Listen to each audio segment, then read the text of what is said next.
네, 오늘 주신 하나님의 말씀 함께 보도록 하겠습니다. 디모데후서, 신약성경 디모데후서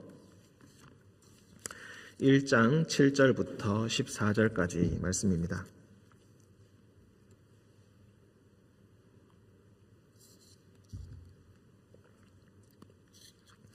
디모데후서 1장 7절부터 14절까지 말씀. 제가 가진 성경책은 343쪽에 있습니다. 제가 받들어 읽도록 하겠습니다. 하나님이 우리에게 주신 것은 두려워하는 마음이 아니요 오직 능력과 사랑과 절제하는 마음이니 그러므로 너는 내가 우리 주를 증언함과 또는 주를 위하여 갇힌 자 된 나를 부끄러워하지 말고 오직 하나님의 능력을 따라 복음과 함께 고난을 받으라. 하나님이 우리를 구원하사 거룩하신 소명으로 부르심은 우리의 행위대로 하심이 아니요 오직 자기의 뜻과 영원 전부터 그리스도 예수 안에서 우리에게 주신 은혜대로 하심이라. 이제는 우리 구주 그리스도 예수의 나타나심으로 말미암아 나타났으니 그는 사망을 패하시고 복음으로써 생명과 썩지 아니할 것을 드러내신지라. 내가 이 복음을 위하여 선포자와 사도와 교사로 세우심을 입었노라. 이로 말미암아 내가 또 이 고난을 받되 부끄러워하지 아니함은 내가 믿는 자를 내가 알고 또한 내가 의탁한 것을 그날까지 그가 능히 지키실 줄을 확신함이라. 너는 그리스도 예수 안에 있는 믿음과 사랑으로서 내게 들은 바 바른 말을 본받아 지키고 우리 안에 거하시는 성령으로 말미암아 내게 부탁한 아름다운 것을 지키라. 아멘.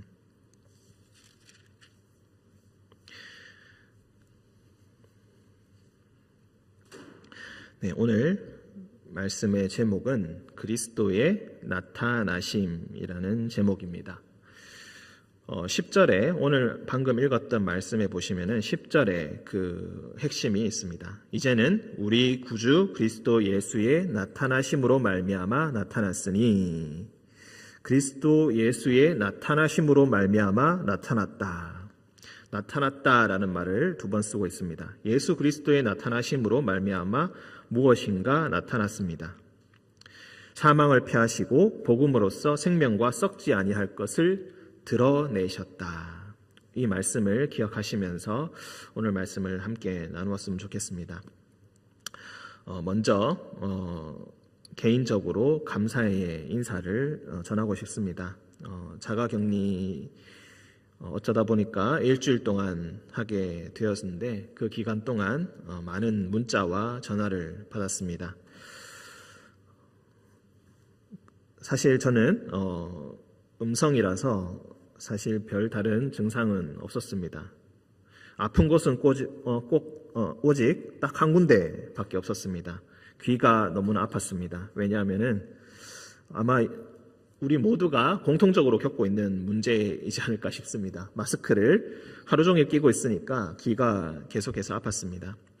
음성이었고 사실 별 다른 증상이 없었는데 기침 한번 안 하고 그렇게 집에서 계속해서 지냈는데 그래도 혹시나 만에 하나라는 그런 마음 때문에 집에서도 일주일 동안 계속해서 마스크를 끼고 있었습니다.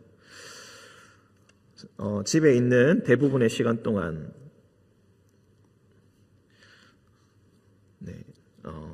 자녀와 우리 아이와 함께 놀아주는 그런 시간을 가졌습니다. 놀아줄 때도 마스크를 끼고 있고 그리고 혹시 몰라서 잘 때도 계속해서 끼고 자곤 했습니다. 그런데 아침에 일어나니까 늘 마스크는 벗겨져 가지고 저 멀리 던져져 있는 그런 것들을 보곤 했습니다. 이렇게 일주일 동안 자가격리를 하면서 그래도 기억해 주시고 전화해 주시고 문자해 주시고 하셨던 우리 모든 성도님들께 감사의 인사를 전합니다. 그런데 간혹 어떤 성도님들은 제가 정성국 목사님과 이름이 너무 비슷해서 오해하시는 것 같기도 했습니다. 자가격리가 끝나고 복귀를 했더니 쾌유하신 것 축하드립니다라는 문자도 종종 받곤 했습니다.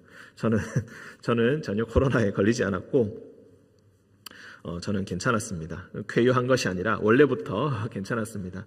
전혀 아픈 곳이 없었고 일주일 동안 대신 집에 있다 보니까 저는 원래부터 사실 집돌이라서 전혀 힘들지 않을 줄 알았는데 아무데도 못 나간다고 생각하니까 생각보다 꽤 답답하고 힘든 시간을 보냈습니다. 그래서 종종 답답할 때마다 온 집안의 창문을 다 열어놓고 그렇게 지내기도 했습니다.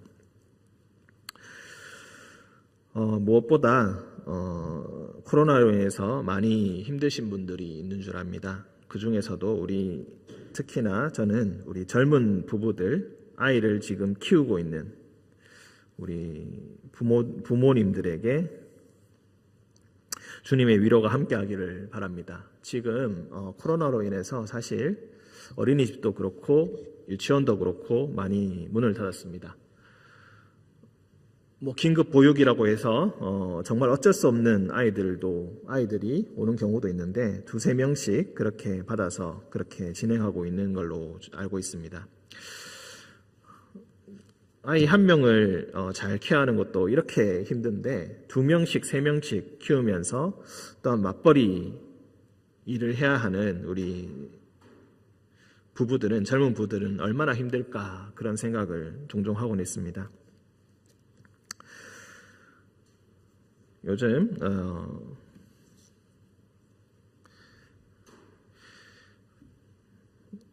아들 1명이 있는데도 참 쉽지가 않더라고요. 그래서 요즘에는 전쟁놀이에 빠져가지고 늘 칼을 휘두르고 다니고 열심히 화살을 쏘고 다닙니다. 그래서 언제 어디서 화살이 날아올지 모르는 환경 속에서 계속해서 살고 있습니다.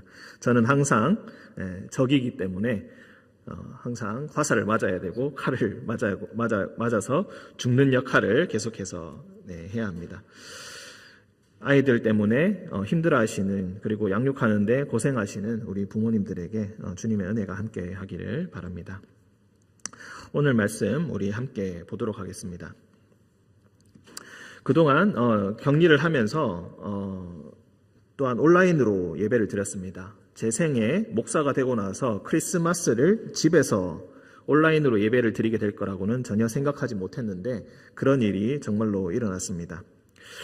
온라인으로 예배를 드리고 또 주일에도 예배를 드리는데 정말 온라인으로 예배를 드리는 것이 생각보다 집중하는 게 쉽지 않다는 것도 알게 되었습니다.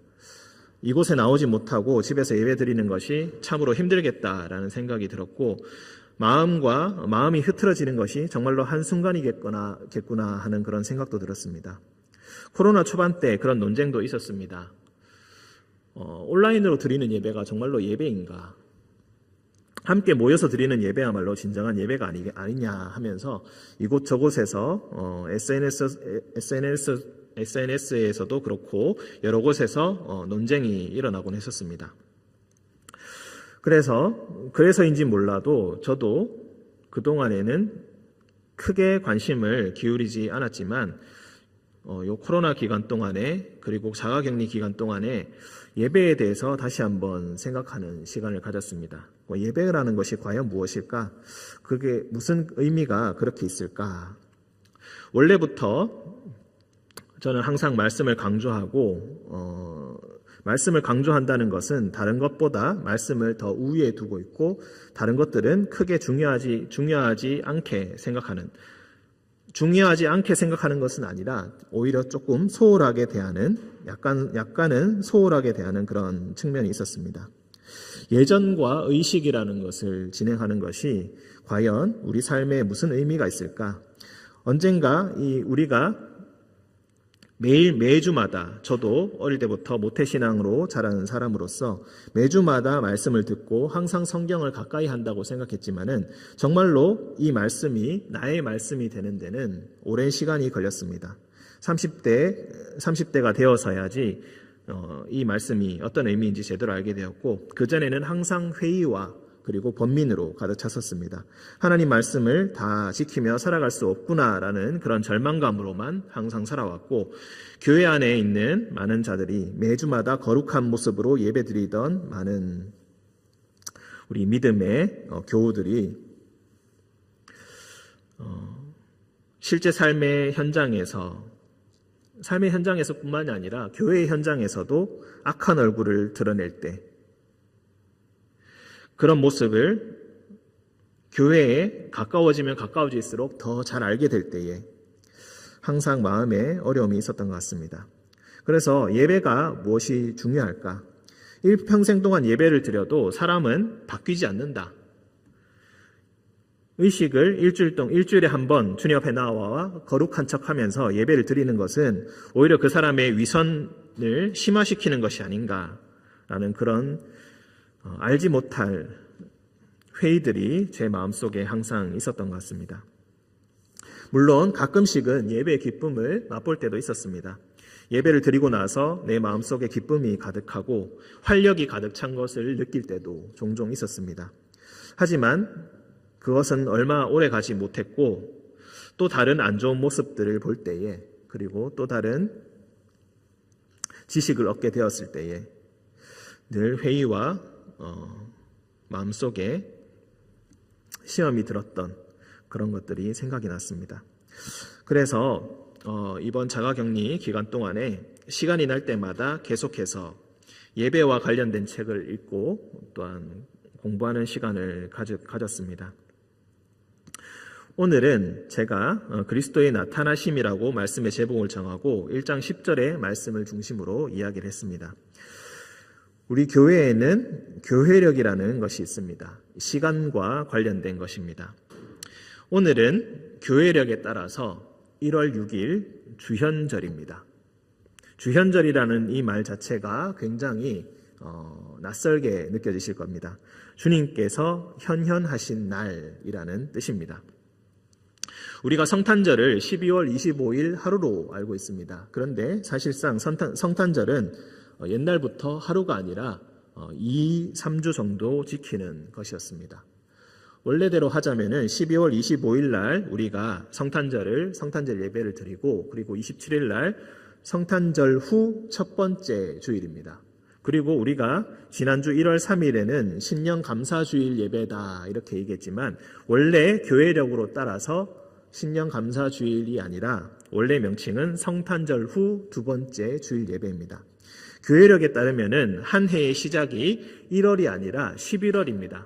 대림절이 시작하는 11월 첫째 주, 그때가 한 해의 출발점이 됩니다. 4주를 기다려서 성탄절을 맞게 됩니다. 예수님께서 우리 주 예수 그리스도께서 처음 우리에게 오셨던 바로 그날 성탄절을 맞고 성탄절 후 첫 번째 주일 예배 그리고 후 두 번째 주일 예배를 맞고 난 다음에 오늘처럼 수요일 보통 1월 6일로 많이 정해지곤 합니다. 주현절이라는 절기를 지킵니다. 주현절은 주님께서 나타나셨다. 그래서 이 나타나심이라는 것을 말씀을 쓴 것입니다. 이 10절의 이 말씀이 주현절의 정신을 대표하는 그런 말씀입니다. 그리고 주현절이라는 것이 지나가면서 주현절 후 이제 다음 주일에 주현절 후 첫 번째 주일 예배, 두 번째 주일 예배 이렇게 해서 쭉 가다가 이제 사순절을 맞이하게 됩니다. 오늘이 주현절로 지내지고 그리고 주현절 이번 돌아오는 주가 주현절 후 첫 번째 주일 예배가 되는데 주현절 후 첫 번째 주일 예배의 다른 이름은 주님 수세 주일입니다. 한마디로 주님께서 세례를 받으신 날을 기념하는 주일입니다. 그렇게 첫 번째, 두 번째, 세 번째 이렇게 이게 진행되고 그 해의 날짜에 따라서 최대한 주현절 후 8번째 주일 예배까지 가게 되는데 올해는 6번째까지 가게 됩니다. 마지막 주현절 후 마지막 예배가 이번 해에는 2021년에는 6번째 주일 예배인데 6번째 주일 예배는 산상변모 주일입니다. 산상변모 주일은 변화산에 예수님께서 베드로, 야고보, 요한을 데리고 올라가셔서 그 얼굴이 희게 되고 그 옷이 빛나게 되는 그래서 모세와 엘리야와 대화를 나누는 그런 변화산 사건이 기억하실 것입니다. 주님께서 세례를 받으신 날 첫 번째, 주현절 후 첫 번째, 그리고 주현절 마지막 주일 예배가 산상변모 주일이 되는 것입니다. 이 세례를 받으심과 그리고 변화하심의 공통적인 것은 주님께서 단순히 사람이실 뿐만이 아니라 하나님이심을 드러내는 그런 사건을 기념하는 그런 것을 의미합니다. 즉 한마디로 그냥 단순하게 사람이 아니시라 구주 예수 그리스도시구나, 그 예수의 나타나셨구나라는 것을 기념하는 것입니다. 이것을 어려운 말로 에피파니라는 말로 씁니다. 때로 에피라는 것은 겉이란 뜻이고 파니라는 것은 드러난다라는 것입니다. 즉 겉으로 드러났다. 예수 그리스도의 신성이, 하나님 되심이 겉으로 드러났다라는 그런 의미입니다. 예수 그리스도를 통하여서 하나님이 드러나셨다라고 해서 에피라는 말 대신에 테오라는 말을 쓰기도 합니다. 테오라는 것은 하나님의라는 뜻입니다. 테오파니라고 해서 하나님의 나타나심이라고 부르기도 합니다.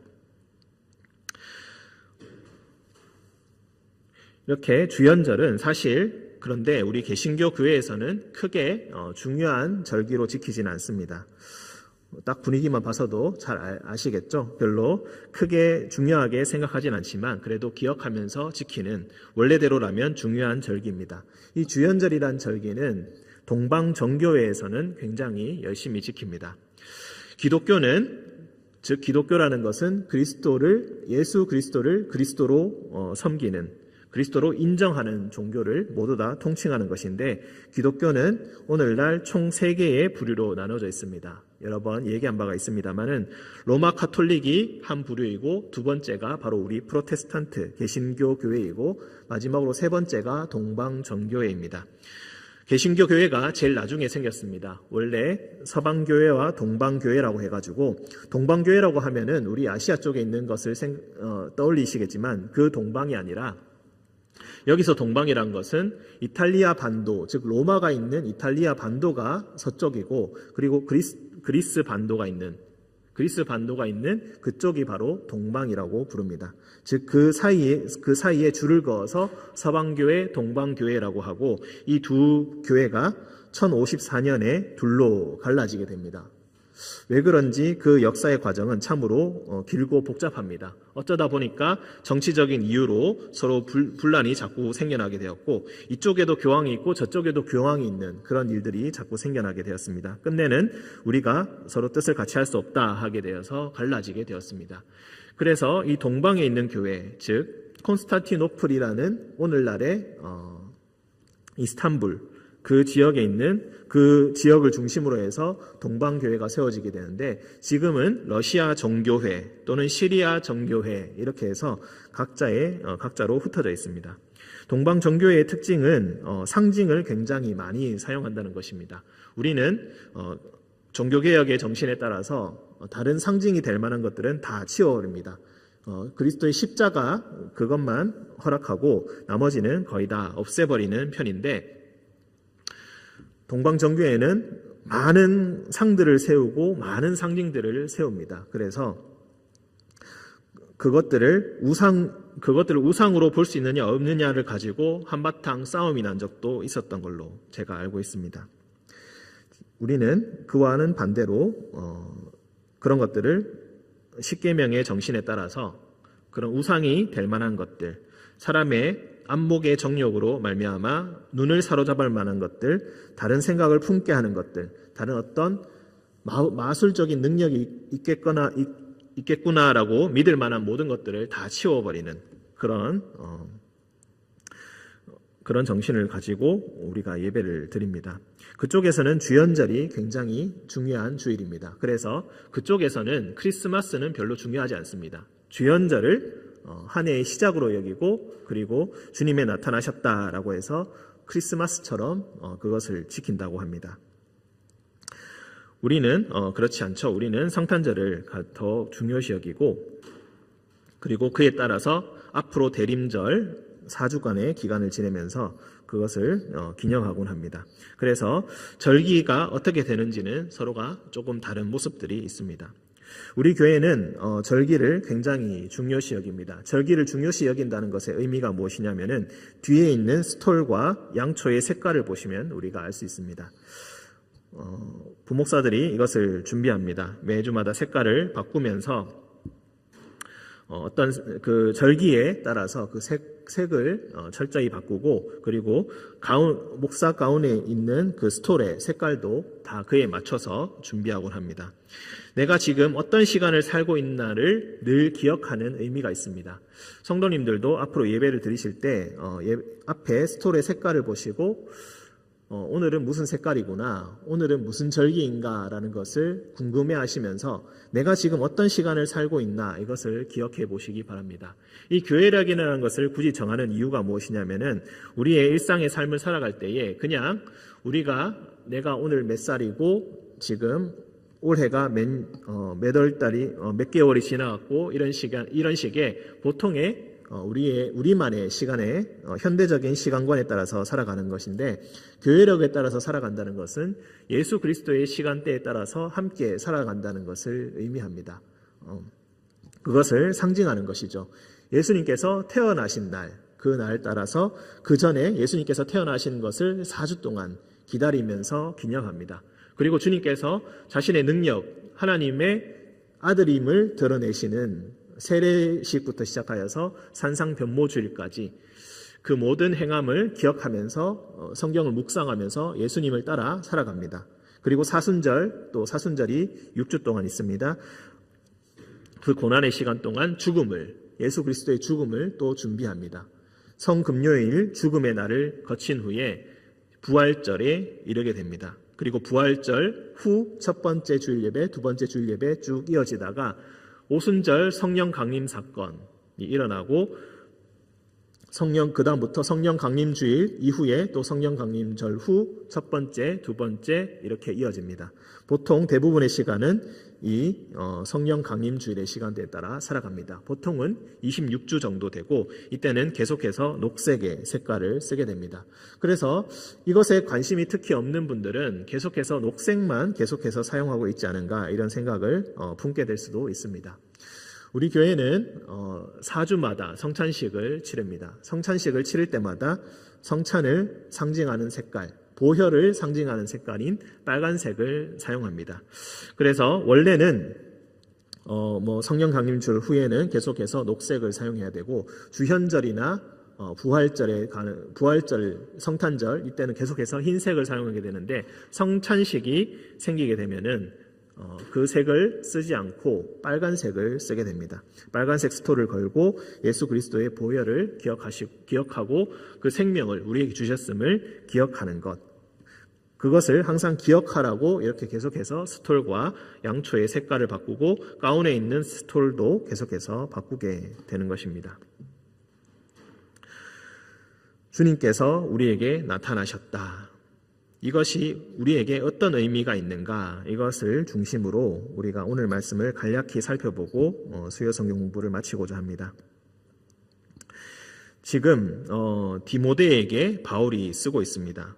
여기서 나라고 우리라고 하는 것은 계속해서 바울을 의미합니다. 바울이 너 디모데에게 계속해서 이야기합니다. 지금 디모데는 바울과 떨어져 있습니다. 디모데는 한 교회를 맡아서 목회자의 역할을 감당하고 있습니다. 디모데 전서에서 보셨던 바와 같이 연소함을 업신여기지 않게 하라라는 목회자로서 겪고 있는 그 어려움에 대해서 구체적으로 지적하면서 계속해서 충고를 해왔습니다. 그리고 이제 디모데 후서에서 첫 번째 이 초반부에서는 4절의 말씀을 보시면은 내 눈물을 생각하여 너 보기를 원함은 내 기쁨이 가득하게 하려 함이니. 지금 바울은 디모데와 떨어져 있는데 디모데를 몹시 보고 싶어 합니다. 혹시라도 그 믿음이 흔들리지 않을까, 그 많은 고생과 어려움 때문에, 목회를 통하여서 겪는 어려움 때문에 마음이 힘들지 않을까, 그 믿음이 어렵지 않을까라고 하면서 내가 내 마음속에 기쁨이 가득하게 하게 하고 싶다. 그리고 6절에 보시면은 내가 나의 안수함으로, 안수 기도를 통하여서 네 속에 있는 하나님의 은사를 다시 부릴 듯 하게 하고 싶다. 그래서 내가 이렇게 하고 싶어서 너를 계속해서 생각하고 있다라고 합니다. 디모데가 지금 얼마나 어려운 상황 가운데 있는지 우리가 알 수 있습니다. 바울은 디모데를 계속해서 격려하고 있습니다. 어려움에 처하고 힘든 상황에 처한 디모데, 고생하고 있는 디모데, 그것을 목회자 된 처지에서 남에게 털어놓을 수조차 없는 그 외로운 상황 가운데 있는 이 디모데에게 그 마음을 누구보다 잘 알고 있는 그 영적인 아버지, 영적인 멘토 이 바울이 그를 위로하고 있는 것입니다. 그러면서 하는 말이 바로 7절, 하나님이 우리에게 주신 것은 두려워하는 마음이 아니다. 너희 마음속에 있는 두려움이 하나님께서 주신 것이 아니다. 오직 능력과 사랑과 절제하는 마음이다. 지금 그리고 8절에 보시면은 너는 내가 우리 주를 증언함과 또는 주를 위하여 갇힌 자 된 나를 부끄러워하지 말고 라고 되어 있습니다. 지금 바울이 복음을 증언하다가 주를 위하여 갇힌 자 되었다라고 되어 있습니다. 갇힌 자 되었다는 것은 지금 감옥에 들어가 있다는 뜻입니다. 벌을 받아서 죄명을 쓰고 지금 감옥에 들어가 있다.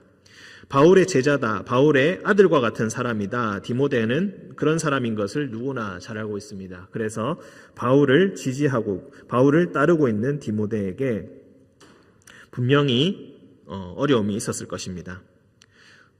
너 감옥에 갇힌 그 바울이라는 사람의 제자가 아니냐? 너도 혹시 그와 한패가 아니냐? 라고 하면서 온갖 비난과 음모와 욕설을 퍼부어 댔을 것입니다. 그런데 그것을 너는 부끄러워하지 말아라. 복음을 증언하고 그것 때문에 감옥에 갇혀 있다는 것을 나를 부끄러워하지 말고 오직 하나님의 능력을 따라 복음과 함께 고난을 받으라. 너 참 힘들지? 그래, 나를 모른다고 해도 좋아 라고 한 것이 아니라 아니, 나를 부끄러워하지 말고 이것이 너와 내가 연결되어 있고 살아가는 본질적인 이유이기 때문에 너의 능력으로 할 수는 없다 할지라도 하나님의 능력을 따라서 복음과 함께 기꺼이 네가 받아야 할 고난이 있다면은 그것을 감당하여라.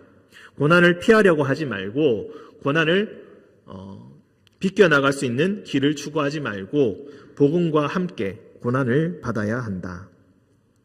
우리가 어떻게 그렇게 할 수 있습니까? 하나님이 우리를 구원하사 9절 거룩하신 소명으로 부르심은 우리의 행위대로 하심이 아니요 오직 자기의 뜻과 영원 전부터 그리스도 예수 안에서 우리에게 주신 은혜대로 하심이라.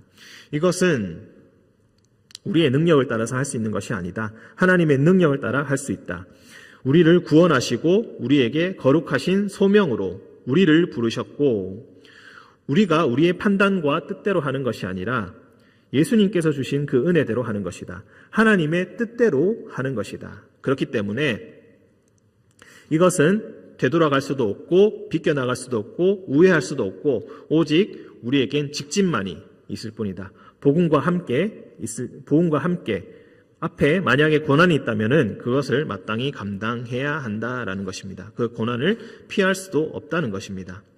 그래서 이제는 그 사역과 그 어려움과 그 복음과 함께 고난을 받는 그것을 통하여서 이제는 우리 구주 그리스도 예수의 나타나심으로 말미암아 나타났으니 이것이 나타났으니 복음이 나타나고 함께한 그 모든 은혜가 나타나고 하나님의 역사가 나타났습니다. 그래서 예수 그리스도께서 나타나셔서 사망을 패하시고 복음으로써 생명과 썩지 아니할 것을 우리에게 드러내 주시고 보여주셨다는 것입니다. 주현절이라는 것은 어떤 것입니까? 예수 그리스도께서 하나님이심을 깨닫는 것입니다. 하나님을 깨닫는 것이 어떤 것입니까? 그것이 우리에게 무슨 의미가 있습니까? 그것이 성경에 나오는 그냥 이 말씀으로서만 끝나는 것이 아니라 과연 우리의 삶에 어떤 의미가 있는 것입니까? 힘들고 어렵고 코로나 때문에 아무것도 되지 않고 답답하고 힘든 과정 가운데 있는데 예수 그리스도께서 나타나시는 것이 과연 우리 삶에 무슨 의미가 있습니까? 그게 무슨 의미가 있습니까? 우리에게 필요한 것은 그저 이 고난이 빨리 끝날 것이라는 위로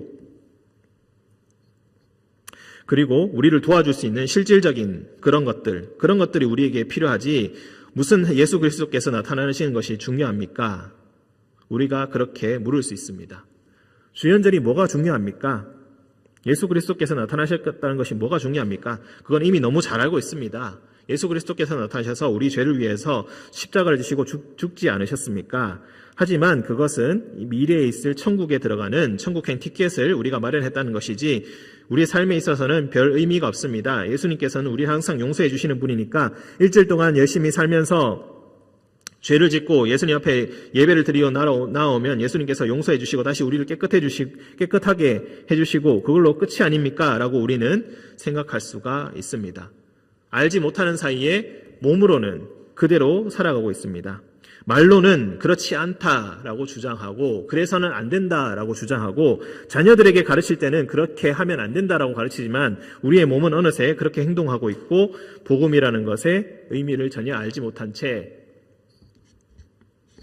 나의 어려움만 생각하며 눈물만 흘리는 것으로 끝나게 된다는 것입니다.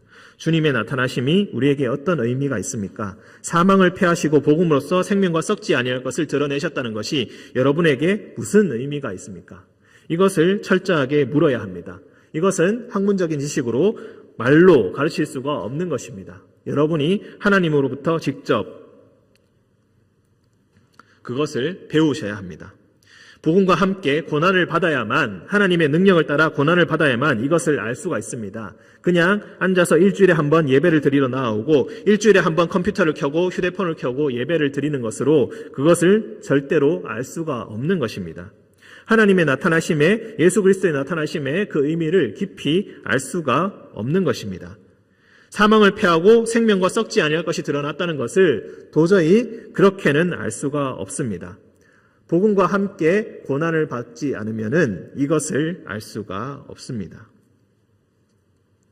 그래서 우리는 그것을 우리의 힘대로 하지 않고 성령의 능력으로, 하나님의 능력으로, 하나님의 뜻대로, 예수 그리스도의 은혜대로 우리가 그것을 행할 수 있게 되고 그래서 그 후에 우리가 그것을 알 수 있게 된다. 이렇게 이야기합니다. 그렇게 고백합니다. 하지만 우리의 삶에 이 고백이 진실로 나타나는 것은 언제나 뒷전이고 언제나 어려운 일이 됩니다. 12절 이로 말미암아 내가 또 이 고난을 받되 부끄러워하지 아니함은 내가 믿는 자를 내가 알고 내가 믿는 자가 누구입니까? 하나님입니다. 예수 그리스도입니다. 성령님입니다. 내가 믿는 자를 내가 알고 있습니다. 내가 고난을 받고 있지만 두렵지 않고 내 처지가 부끄럽지 않은 것은 내가 누구를 믿고 있는지 내가 너무나 잘 알고 있기 때문입니다. 그렇기 때문에 나는 전혀 부끄럽지가 않습니다. 나는 내가 지금 무엇을 하고 있는지 잘 알고 있습니다. 복음과 함께 고난을 받고 있습니다. 내 스스로의 잘못이 아니라 예수 그리스도께서 우리에게 전해주신 그 복음에 따라서 내가 전하고 있는 것이기 때문에 이후에 내가 어떤 고난을 받는다 할지라도 나는 전혀 부끄럽지 않습니다. 하나님께서 나를 지키시고 하나님의 뜻대로 하고 있으니 하나님께서 분명히 나를 인도해 주시고 지켜주실 것입니다. 또한 12절에 내가 의탁한 것을 그날까지 그가 능히 지키실 줄로 확신함이라. 내가 설마 죽는다고 할지라도 예수 그리스도를 통하여서 보여주신 그 십자가의 은혜와 부활의 은혜를 따라서 내가 죽는다 할지라도 내가 십자가를 지고 죽는다 할지라도 나는 능히 부활을 얻게 될 것입니다. 하나님께서 끝까지 나를 지키실 것입니다. 죽음도 나를 막을 수가 없고 세상의 어떤 고난도 나를 막을 수 없고 세상에 있는 감옥도 나를 막을 수 없습니다. 세상에 있는 질병도 우리를 막을 수 없고 어떤 것도 우리를 이 복음으로부터 막지 못한다. 하나님의 은혜로부터 우리를 막지 못한다. 어떤 것도 하나님의 손이 우리를 놓치게 할 만한 것은 아무것도 없다. 이렇게 고백하고 있는 것입니다. 너는 그리스도 예수 안에 있는 믿음과 사랑으로서 내게 들은 바 바른 말을 본받아 지키고 우리 안에 거하시는 성령으로 말미암아 내게 부탁한 아름다운 것을 지키라. 아름다운 것, 선한 것, 좋은 것, 귀중한 것, 구원의 소식, 사랑으로서 행하는 예수 그리스도의 사랑으로서 행하는 그 모든 것을 아름다운 것이라고 합니다. 예수 그리스도께서 나타나심은 어떤 것입니까? 예수 그리스도께서 나타나심을 예배에 나와서 기뻐하고 기념하고 그것으로 끝나는 것이 아닙니다. 나타나심으로 말미암아 우리가 할 수 있는 것이 무엇입니까? 주님께서 나타나심으로 말미암아 할 수 있는 것이 무엇입니까? 복음으로 말미암아 고난을 함께 받는 것이고 그리고 우리 삶 가운데 바른 말을 본받아 지키고 성령으로 말미암아 아름다운 것을 지키는 것이 바로 예수 그리스도의 나타나심의 의미입니다. 만약 여러분들이 일주일에 한 번 혹은 하루에 한 번 성경책을 펼치고 예수 그리스도의 나타나심 이것을 읽고 그냥 지나간다면은, 그것의 의미를 알지 못한 채 지나간다면은 여러분은 아무것도 지키지 않고 아무것도 본받지 않고 있고 예수 그리스도의 나타나심의 의미를 전혀 알지 못하고 있는 것입니다.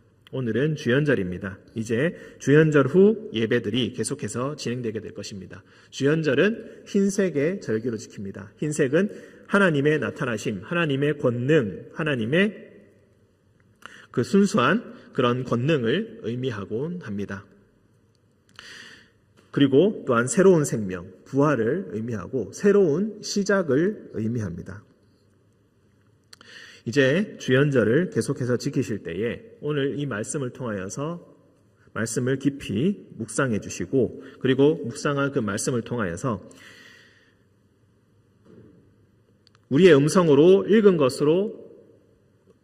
그 소리로 그치지 않고 우리가 나와서 앉아서 예배 드린 것으로 그치지 않고 우리의 삶 속에, 우리의 모든 삶 속에, 우리의 입술과 행동과 우리의 가정과 우리의 일터와 그 모든 우리의 삶의 터전 가운데 성령으로 말미암아 바른 말을 본받아 지키고 복음으로써 만약에 고난이 온다면 능히 그 고난을 받기를 감당하고, 그 고난을 받을 때에 두려워하는 마음 없이 오직 능력과 사랑과 절제하는 마음으로 이겨내시는 여러분 되시기를 간절히 기원합니다.